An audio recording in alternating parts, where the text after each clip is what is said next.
Here we have a pump trainer. We have an electric motor with a horsepower meter through a magnetic coupling to a centrifugal pump. The pump itself is made of acrylic, so we can see the spinning impeller inside. We can also see the fluid go through. It's got a gate valve here on the discharge. It's got another valve over here on the suction. And all the piping here is clear, so we can watch the flow of fluid.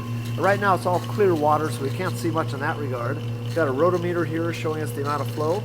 But what I'm going to demonstrate here is cavitation. We're going to purposely cause cavitation to occur in the system. We're going to do so by keeping the discharge valve wide open like it is and pinching off the suction valve. What that will do is reduce the pressure in this line, and you'll see this compound gauge show a stronger and stronger vacuum as we begin to pinch off this valve.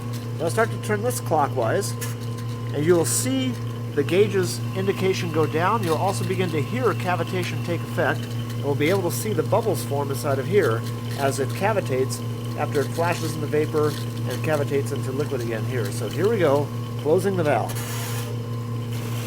And watching the gauge. The gauge will go down. Minus 10 inches of mercury. Minus 12.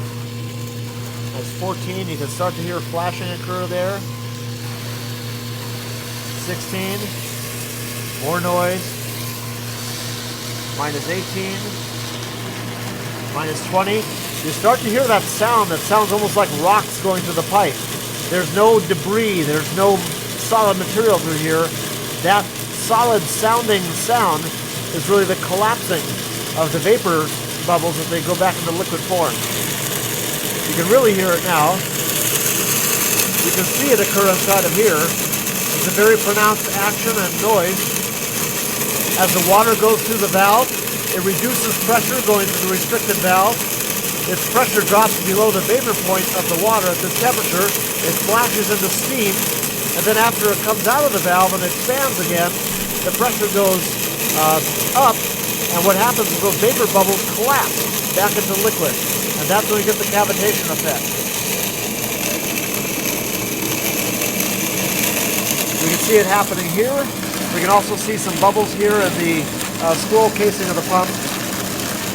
Cavitation is very destructive, especially upon metal surfaces. The acrylic surfaces here seem to handle it a little bit better, but with metal surfaces there's no give, and it's very destructive. The metal will become pitted by the high pressure jets formed by the collapsing bubbles. So I just want to illustrate what cavitation looks like in an acrylic tube and what it sounds like.